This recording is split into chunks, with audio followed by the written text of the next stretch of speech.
عليكم ورحمة الله وبركاته. اللهم صل وسلم وبارك على نبينا محمد، صلاة تحل بها العقد وتقضى بها الحوائج. ازيكم حبايب قلبي، عاملين ايه؟ ده الجزء التاني من الفيديو بتاع أخطاء بنعملها في التربية وتصحيحها. الفيديو المرة اللي فاتت كان طويل فاحنا قسمناه، فيلا بينا على الجزء التاني. تعلموا. هنيجي للخطأ الرابع، الإهمال العاطفي. الإهمال العاطفي زي عدم الاحتضان، زي التجاهل، زي البرود في المشاعر. كتير مننا بيهتم يأكل ولاده قلنا ويلبسهم ويعلمهم، لكن بينسى أهم حاجة، قلبهم محتاج ايه؟ قلبهم محتاج حب، محتاج حضن، محتاج كلمة حلوة، محتاج لمسة حنان. إننا نهمل العواطف دي مش معناه إننا وحشين، لا، بس اوقات بنفتكر ان التعبير عن الحب رفاهية او مش مهم. وطبعا يا جماعة والله كلنا مضغوطين في البيت، مسحولين في الشغل، في الالتزامات. هجيب فلوس قسط المدرسة منين، هجيب فلوس النادي منين، احنا كلنا مضغوطين واحنا بشر. بس والله الحاجات دي فعلا بتفرق، هي ما بقتش رفاهية. طول اليوم احنا بنشتغل عشانهم، بس ده برضو مش كفاية. الطفل محتاج يسمع انا بحبك، محتاج حضن من غير سبب، محتاج تحسسيه ان وجوده لوحده كفاية يفرحك. لما الطفل بيفتقد الاحتواء العاطفي ممكن يدور عليه في حتة تانية، عند أصحابه، في سلوكيات ملفتة عشان ياخد الانتباه حتى لو غلط. ساعات عنده معانا وان بيعمل حاجة غلط عشان بس يحسسك ان انا موجود فاهتم بيا. بتبتدي الطفل تقولي ده بقى شقي قوي، انا مش مستحمله شقاوته. لا، هو بيقولك انا موجود، انا محتاج اهتمام. الاطفال دي ما بيكونوش واثقين انهم محبوبين كفايه. الاحتضان بيبني الامان، والامان بيبني شخصيه قويه وطفل متوازن. ما تستنيش ابنك ينجح عشان يسمع كلام حلو، ما تستنوش يعمل تمرينه كويسه قوي عشان تحضنيه. لا، من غير سبب، احضنيه من غير سبب، لانه انسان ولانه طفل ولانه محتاج ده. حتى المراهق اللي ساعات بنحس انه كبر ومش محتاج حضن، بالعكس بيكون محتاجه اكتر من اي وقت.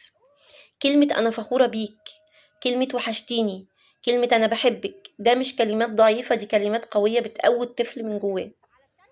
لو مش متعودة تعبري، ابدأي بالتدريج، حتى لمسة على الكتف، نظرة حنان، طبطبة عليه، هتفرق. الطفل اللي بيشبع حب وحنان بيبقى أكتر استقرار وثقة بنفسه، بيبقى متصالح مع نفسه ومع الناس أكتر. باختصار، ما تخليش ابنك يشحت الحنان من أي حد بره. خامس خطأ معانا، الحماية الزايدة، الدلع أو السيطرة المفرطة. انا مع ان انتي ادلع عيالي، بس مش مع ان ان هما يطلعوا متدلعين. انا ادلعه حاجه وان هو يطلع طفل بتدلع. السيطره عليه المفرطه، مش السيطره عليه المفرطه قصدي، مش السيطره عليه ان انا ابقى متحكمه، لا، هنا سيطره من نوع تاني، ان انا اعمل له كل حاجه. خلي بالك، ما تجربش، ما تنطش، ما تكلمش ده، انا هحلها لك، سيب مامي تعملها. جمل بنقولها كتير بحب من غير قصد، بس نتيجتها ان الطفل بيتربى في فقاعة اسمها انا مش قادر اواجه العالم لوحدي. الحماية الزايدة او الدلع الزيادة عن اللازم ساعات بيكونوا بديل عن الحب، لكن في الحقيقة هم مش بيخدموا الطفل، ده بيضعفوه. الطفل اللي كل حاجة بتتعمل له بتتحمله زيادة عنه، بتتحمله أعباءه انتوا كأب وأم زيادة عن اللازم، بيطلع ما يعرفش ياخد قرار، بيخاف من التجربة، بيفقد ثقته في نفسه. ساعات الحماية الزايدة بتتحول لسيطرة، ممنوع يخرج، ممنوع يختار هدومه، ممنوع يتكلم. وساعتها يا إما الطفل بيبقى ضعيف أو بيتمرد بشكل عنيف. إيه حل الموضوع ده؟ نعلمه يعتمد على نفسه على قد سنه. يعني لو عنده 4 سنين يلبس لوحده حتى لو لبس غلط، وبعدين بتوجيهات منك يبقى يلبس الصح. لو عنده 7 سنين يوضب شنطته. عنده 10 سنين بيبتدي يشارك في قرار بسيط زي نوع الأكلة أو ترتيب أوضته، وإحنا بنكون جنبه، بندعمه وبنعلمه الصح، لكن ما بنعملش ده مكانه. الدلع المفرط كمان بيخلي الطفل يفتكر ان الدنيا كلها لازم تديله اللي هو عايزه، وده بيخليه يصطدم بالواقع بعدين وما يستحملش الرفض. احنا مش بنقول نسيب ولادنا ونرميهم، لا، احنا بنقول نربيهم على الاستقلال، على انه يجرب ويغلط ويتعلم، ويقوم وهيغلط تاني وهيجرب تاني ويتعلم تاني لحد ما يقدر يقف على رجله. احنا مش هنعيش لهم على طول، احنا مش هنواجه العالم الخارجي مكانهم. الغلط السادس تقريبا، الخطأ السادس، التناقض في التربية. النهاردة مش هنتفرج على التلفزيون، بعد شوية طب اتفرج بس نص ساعة عشان يسيبك تتكلمي في التليفون. مرة تانية ممنوع، ومرة نسمح بنفس الحاجة، مرة نعاقب بشدة، ومرة تانية نطنش على نفس الغلط. النتيجة الطفل بيتلخبط، مش عارف ايه الصح ايه الغلط، بيحس ان القواعد مش ثابتة وان كل حاجة حسب المود بتاعك. ده بيخلي عنده حاجتين خطيرين جدا. اول حاجة الطفل بيفقد احترامه للكلام ويجرب يكسر القواعد، يمكن تمشي معاه المرة دي او يمكن تعدي. تاني حاجة الطفل بيحس بعدم امان، لان اللي كان مقبول امبارح النهاردة بقى ممنوع من غير تفسير. التناقض كمان بين الاب والام، يعني الام تمنع حاجة الاب بيسمح بيها او العكس. ساعتها الطفل بيستغل التناقض ده لصالحه ويبدأ يلعب على الطرف الأضعف. طيب نعمل ايه؟ من الأول لازم يكون في اتفاق واضح بين الأب والأم على القواعد الأساسية في البيت. يعني الواجب لازم يخلص قبل اللعب، وقت النوم الساعة 9، الضرب مرفوض تماما، حتى لو انت زعلت او غضبت مرفوض ان احنا نضرب او ان انت تضرب اخوك، ده مرفوض من البيت تماما، دي قاعدة. كمان لازم نقرر حاجة نثبت عليها، لو قلنا ممنوع يبقى ممنوع، إلا لو حصل سبب قوي واضح وساعتها نشرحه. ولو غيرنا رأينا نشرح احنا غيرنا رأينا ليه. أنا كنت قايله لك لأ عشان كنت زعلانة، بس لما فكرت لقيت إن ممكن أسمح لك بشرط كذا وكذا.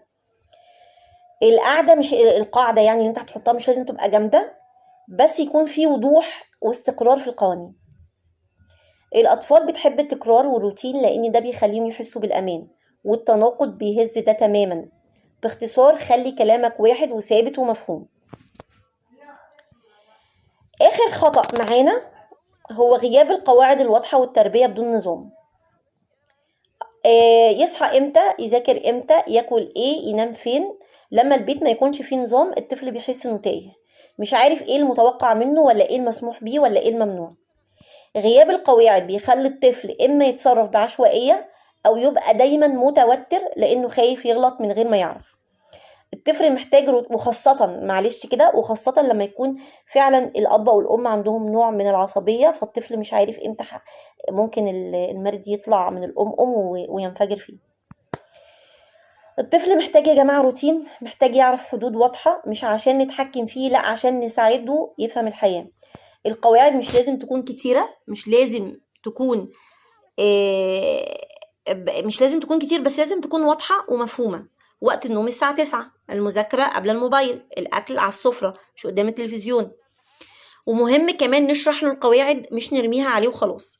يعني بدل ما نقول مفيش موبايل هنقول عشان مصلحتك الموبايل هيبقى بعد ما نخلص مذاكرة ونرتاح شوية عشان تقدر تركز. وما ننساش نكون احنا كمان قدوة. لو احنا قاعدين طول اليوم على الموبايل صعب نقنعه يسيبه.